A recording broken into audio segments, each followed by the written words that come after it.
Okay, so you're probably wondering at this point, now that we've talked about the different types of population growth that you can have and the different models for population growth, what is it that stops a population from growing indefinitely and continuing to grow all the time? And then why do some populations have huge fluctuations where they change a lot and then others seem to remain stable? So what are the things that actually do regulate whether the population grows or doesn't grow? So what actually is regulating that? That's what we're going to look at here in the rest of chapter 53. Now, populations are going to change, and population density is going to change in two different ways. It could be density independent or it could be density dependent. If the birth rate or the death rate doesn't change with the population density, then we say that it's density independent. But if the birth rates and the death rates do change, they rise and they fall with the population density, so they are affected by density, then we say it is density dependent. So to give you kind of an idea of that, looking at this table, or this figure is 53-15. It's on page 1186 in your textbook. But it's basically showing here in the first diagram, in this one, that I have, as population density increases, my death rate also increases, which tells me that it's density dependent death rate. Okay, as my population density increases, my birth rate decreases. So that's also density dependent. So this is an example where they're both dependent.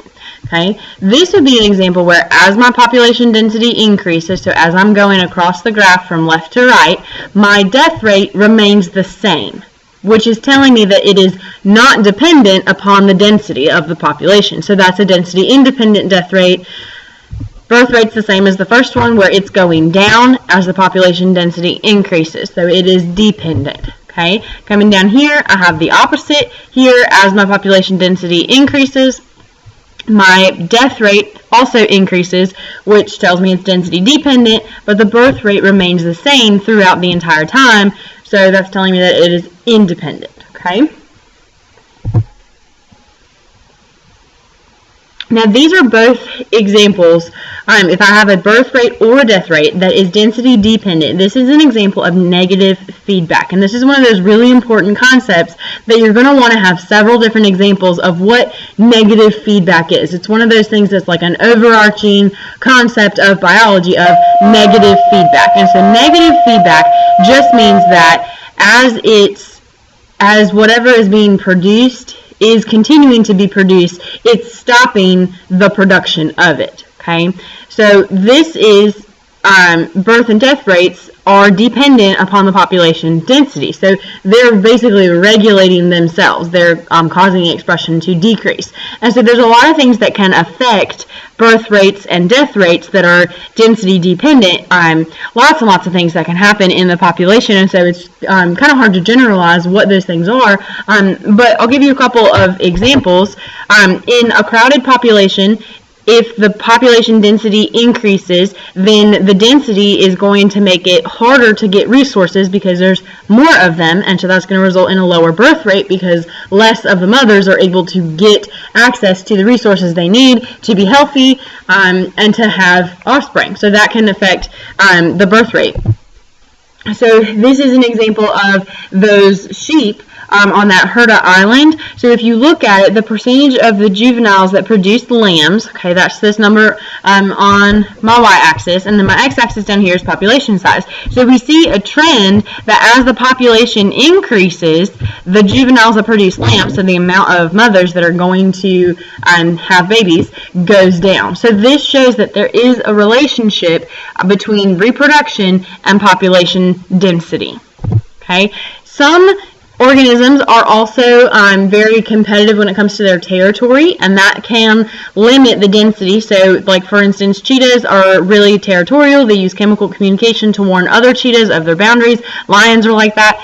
A lot of other things are like that. There's birds that are like that. And it's just they're defending their own territory, and so that provides negative feedback on population density because it's going to limit population density from the population from getting too big because each organism, typically the males with a collection of females, they have their own area that they're staking out as this is my area, and so that limits your population because the population can't grow further than the area. Okay, so a couple examples. Cheetahs mark their territory. These are some birds that they nest a certain way away from each other, and so their nests are spaced out, and then if they come any closer, then they start pecking at each other. And so they try and like defend their own territory. They defend their nest. Okay, that would be an example of one oceanic bird that does that. There are a couple other oceanic birds, but a lot of times, in fact, most birds are like that. That if they're going to defend their nest, they're territorial around their young. Now, population density is also going to influence health, and health also influences population density. If I'm in a really dense population, for example, if you remember in history, so go way back in history, and remember the tenant buildings, when they were talking about those apartment buildings where there was tons and tons of people living in one little space, and the living conditions really sucked. But the major thing was that they continuously got sick. And part of that was because of the high population density, because in a dense population, it's really easy for a pathogen to spread very quickly. A lot of things are spread by contact, by physical contact. It may be airborne, and so the closer they are together, the closer the organisms are together, the easier it is to spread. That's kind of why we quarantine those that get sick, and we don't want to be around them because it could spread. So if there is no room for people to isolate or spread, or stay away from those that are sick, then it can easily spread the disease. So a high population density is going to affect their survival. Predation also is going to affect the population density. So as the population gets bigger and it's got a higher density, then the predators are going to probably feed on them because there's a whole lot of them. So that's going to affect the death rate. Toxic waste can be anything. It could be something that's natural, it could be something that's man-made, but that's going to also contribute to the regulation of population size, because the exposure to toxic waste could cause an organism to not be able to reproduce, or it could cause them to not survive long enough to reproduce, or it could just increase the death rate by killing a bunch of them that are exposed to it. And then there are intrinsic factors that are those physiological factors that seem to appear they appear to regulate population size. For instance, your textbook talks about these white-footed mice in a small field. They'll multiply, but eventually they decline as the population starts to grow. The reproduction drops. And so they think that that's associated with the aggressive interactions that are going to increase the population density. It could be even when there's food and shelter provided in abundance. So it could be that, or that they think that this population density change, if there's a high population density in the mice, that they get stressed out because there's so many of them, and so now they have a hormonal change that delays when they sexually mature, which changes the amount of people, or the amount of mice that are going to be able to reproduce before they're killed off. It can cause reproductive organisms to shrink, and it can depress the immune system, which would increase the death rate and decrease the birth rate. So that's going to regulate the population. And so that would be an example of something that is intrinsic, where it's kind of built in to the organism. It's something that comes almost like comes naturally to it. Okay. Now, all of this stuff that we've been talking about, we say that it's dynamic because it's always changing. And so studying all of these things, the interactions between the biotic and the abiotic factors that can cause these fluctuations and changes in population size, is called population dynamics. So this is an area of biology where that's what they focus on, is population dynamics. They're trying to study all of the interactions. It lets you predict things. It lets you try and decide what's going to, what is good for this organism and what's not good for that organism. And it just gives us information about what's going on with the organisms. Now, there have been some hypotheses that populations of large mammals are relatively stable over time, because we're kind of the predominant mammals, or the predominant organisms on the earth, and so it's been kind of a standing hypothesis that, well, a population of a large animal is not going to change that much, but that's actually been challenged, that the long-term population studies have given evidence to the contrary, that those populations, they may not be as stable as we think. And so that study that we started out this unit looking at with the sheep on that island, that was an example of a long-term study of a population that doesn't have a lot of predators, and it has got an abundance of resources, and it's a large mammal. It's not, hunted necessarily by other animals, by, like little hares or anything like that. And so we would think, and we all thought at the beginning of the unit, that, well, I would think that the population would stay relatively stable, but in fact it shows a lot of fluctuations over time. And so there are some reasons for that. Yes, predation is there, and yes, there are other interactions with biotic and abiotic factors, but a huge factor that causes populations to change is actually the weather. They think that harsh weather, particularly cold, wet winters, could be something that would decrease a population size, which I think is pretty interesting, because a lot of times I feel like we forget to account for nature. We're spending so much time talking about organisms and how they interact with each other, and they're eating each other, and they're preying on each other, and there's competition between them, and all of those things. But you got to remember that there's also just Mother Nature. She's an influence too, and so weather can affect population size over time. In fact, this is the variation in the sheep. So as you can see, they're not stable. I guess you could draw kind of a midline, but they're not stable. They're constantly going up and down, up and down, up and down throughout the years, which is pretty interesting. And so those changes in the weather can really affect it. Predation is one of the huge driving pressures that do cause population fluctuations. For instance, this is an example with wolves and moose that are in the Isle Royale. This is in Lake Superior.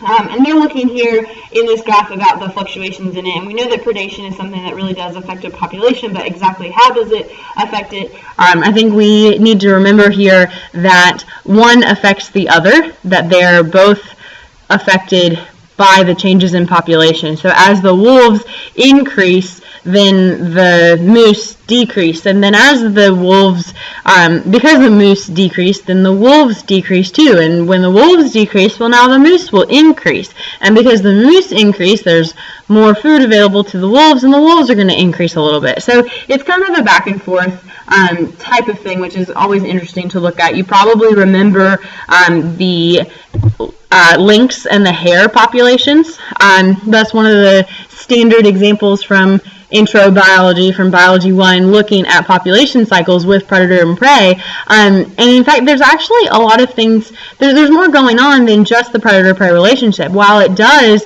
seem to have some sort of correlation, that there are other organisms that they interact with. For instance, the lynx populations follow the 10-year boom and bust cycle of the hare populations. And so there are three separate hypotheses for why the hare has like a 10-year cycle of boom and then burst. Okay, so this is showing you the chart between these, both my hares and the lynx. Okay, this is, to give you a little bit of context there. So I've got my beautiful little snowshoe hare. It's white, you might note that, and the land is also white from the snow, so you might note that as well. But this is an animal that is pretty fast. It's pretty good at hunting. So just keep that in mind as we go through this. Okay, so one hypothesis is that the hare's population cycle follows a cycle of winter food supply. So if this hypothesis was correct, then the cycles would stop if food supplies increased. And if additional food is provided, then you would think that the population wouldn't cycle anymore. But they performed this experiment on a hare and lynx population in the Hudson Bay Company area. And so they provided the extra food to the hares, and the whole population increased in size, but there was still that 10-year cycle where it went up and then it went down. It went up and it went down. So this was clearly not something, this data does not support this hypothesis that the population cycle follows the winter food supply. And no hares appeared to have died of starvation. So that does tell us that there's something else going on. Okay, the second hypothesis is that the population cycle is driven by pressure from other predators. Now, they studied they studied the hares, and in the study that they did, 90% of the hares were killed by the predators. And so that data does support this second hypothesis, but it doesn't completely explain it. The third hypothesis is, I think, really interesting. I would never have thought this. But the hare's population cycle, they believe, could be linked to sunspot cycles. Now, a sunspot is just a spot on the sun, like a dark spot on the sun, and they happen randomly. And the sunspot activity can actually affect light quality, which would in turn affect the quality of the hare's food. And so they were actually able to look at the sunspot activity and then compare that to the hare population size, and they did see a correlation between there. So we have two different things going on here. We have predation that's causing the hare population to cycle, and then something that is natural, something that's outside of the organism's control, like the sun, affecting their food and the quality of the food. That would be something, a Mother Nature type of thing that is also going to affect and reinforce that population cycling. Okay, so two things going on here. They did determine that food availability plays a little bit less of an important role. Okay, and then the last little bit from this section, just about immigration, emigration, and metapopulation. So we've mostly been focusing so far on births and deaths, but immigration is also important too. You've got to remember that immigration is coming into a population and emigration is coming out, and so that can influence populations, especially when you have a large number of local populations that are linked together. We would call that a metapopulation. That's a group of population that is then linked by pretty steady immigration in both directions. Okay.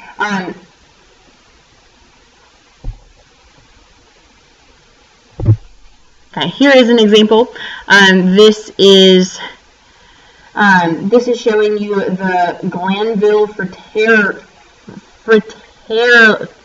fritillary. I'm not really even sure how to say that word. But this is a metapopulation. It's on these islands, and there are local populations of these butterflies, these nice little pretty butterflies right here. And those are the filled-in circles, are all of the populations of those butterflies.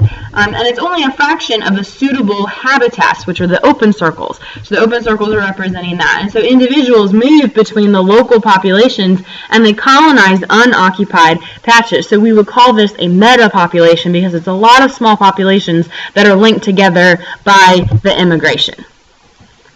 Okay, now moving on to the very last section. This is where we want to talk about humans, because we like to talk about ourselves. So the human population, it's not growing exponentially anymore. It used to be, but we are starting to, it's still increasing rapidly, but it's starting to slow down. And that just brings us to the point that humans are no exception. A population can't grow indefinitely, even if it's the population that's at the top of the food chain, because there are other things that are going on there. And so humans are no exception to that. Started to slow down about 1650. We started to grow exponentially after that.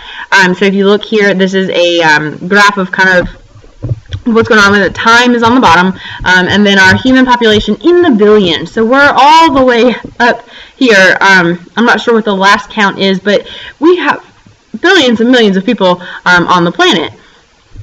This little dip right there is just showing the plague. That took a huge bite out of the human population. So that one was important. But the population, although it's still growing, the rate of growth slowed down in the 1960s. And so our annual increase in global population really peaked at 2.2% in 1962. And now we're down to like 1.15%. Current models are showing a projected annual growth of just over 0.4%.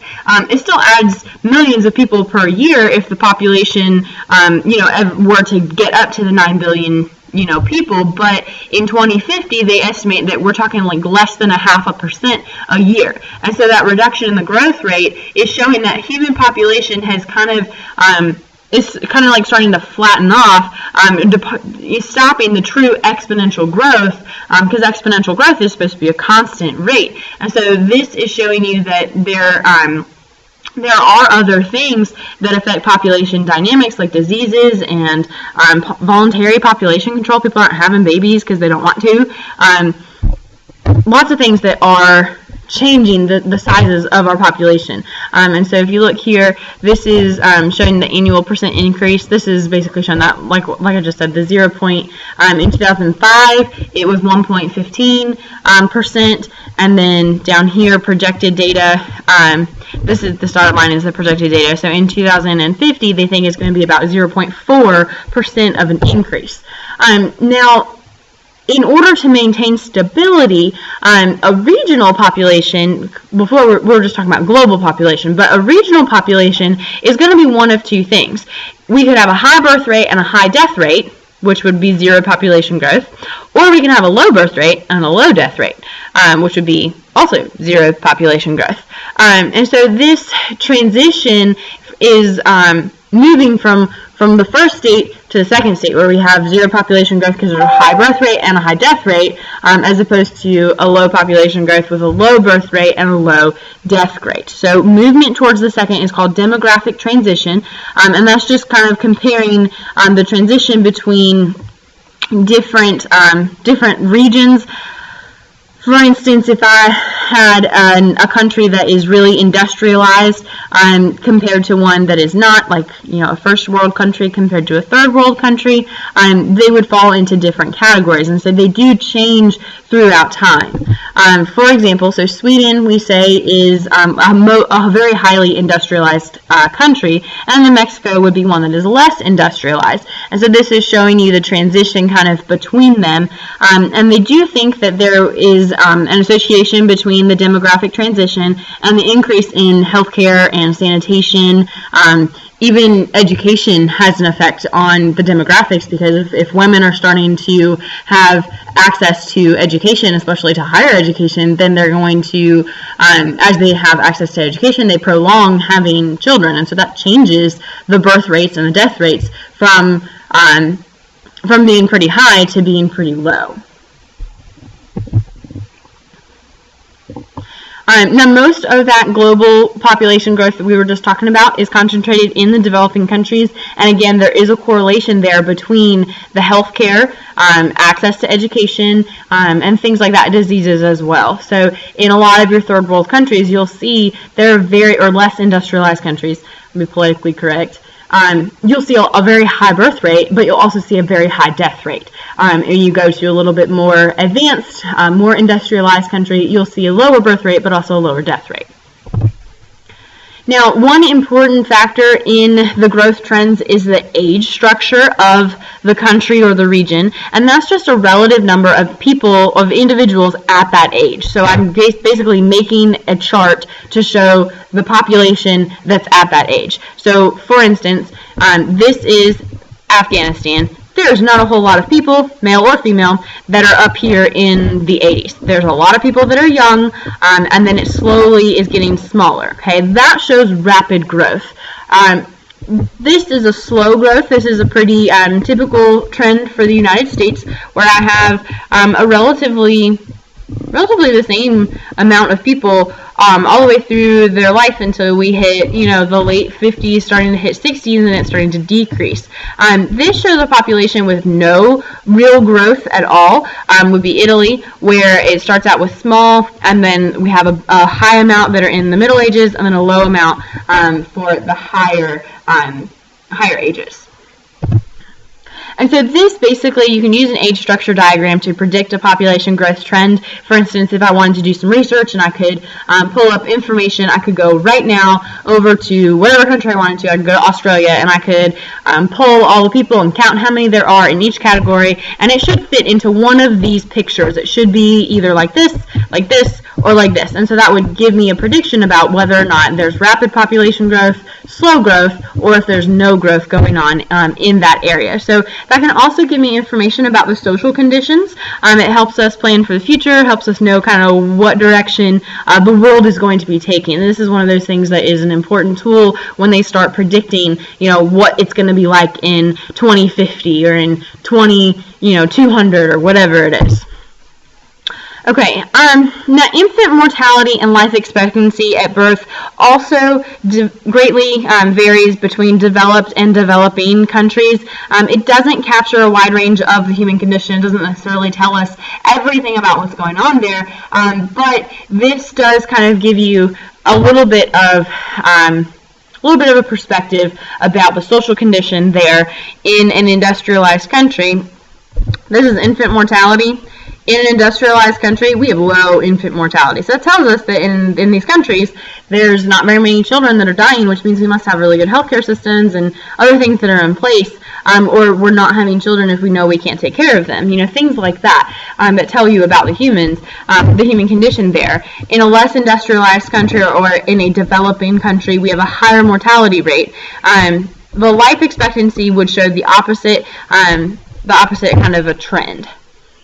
Okay, so now that we've kind of talked about populations, human population, it is starting to slow, but this is like one of the biggest questions that pops up when we talk about ecology and we talk about the global perspective, when we start to talk about human populations, is how many can we have? How many humans can the earth contain? How many people can be supported, or are we already overpopulated? The estimated carrying capacity for the Earth is actually uncertain. We obviously don't know. They're trying to estimate that.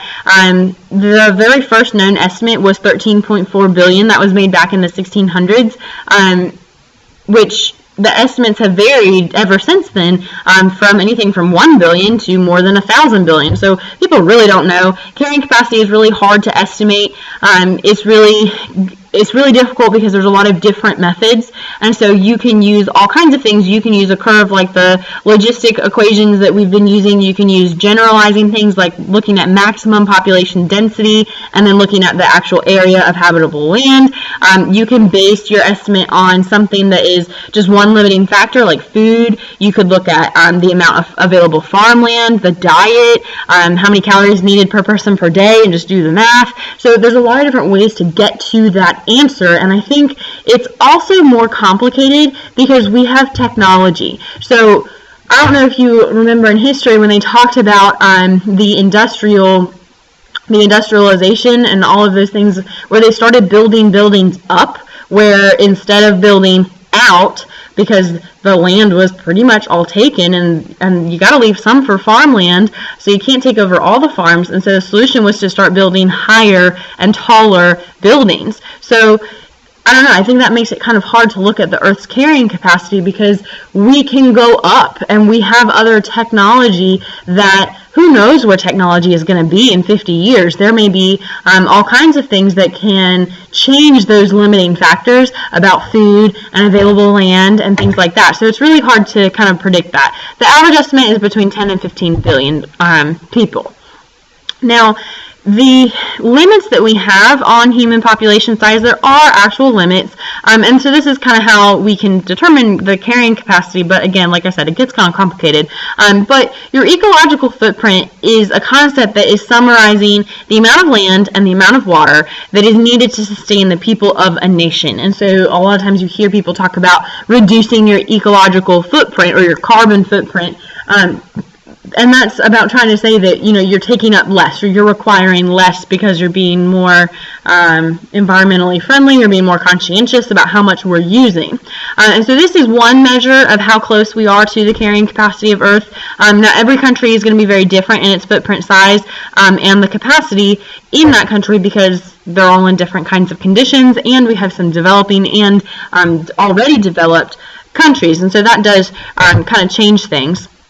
This is a pretty cool map of of the world, and the different colors there show the amount of photosynthetic products that humans use around the world. It is a logarithmic number, so we have to, make it a little bit higher so that we can actually see it. But the number of grams of photosynthetic products consumed each year. And so the greatest usage is places where the population density is really high, or where people consume more resources individually, so a high per capita consumption. But it kind of gives you an idea about where are the high ecological footprints. And so, like I said, our carrying capacity can be potentially limited by food, space, non-renewable resources, or even buildup of wastes. And so that's one of those things that you've got to keep in mind, all of the ways that we are affecting the planet and all the things that could limit our population. But like I said, there are a lot of things that make it really hard to predict with humans, and that I think is due mostly because of the technology aspect, that we can come up with other solutions. We're not limited to just kind of staying there. Okay, major things that you need to make sure that you go back and review. Those patterns of dispersion, be sure that you can recognize each. Also, make sure that you know how to, the different ways that you could estimate population sizes. So there's different ways there. Also, make sure that you review the different types of the exponential growth equation. You need to know what the equation is. It will be provided for you, so you will have that, but you need to know what each of the variables in it are, and how you would pull that out of like a word problem, and how would you solve for a problem, and be able to algebraically rearrange the problem in case you need to solve for different things. So be sure that you understand this exponential growth. Okay. Also the logarithmic growth. Don't forget the logistic model to show how population grows more slowly as it's nearing the carrying capacity. Make sure that you understand what each of those are, what each of those variables are, and be able to, just like with the exponential, be able to tell what the variables are and be able to solve problems using that equation. Okay.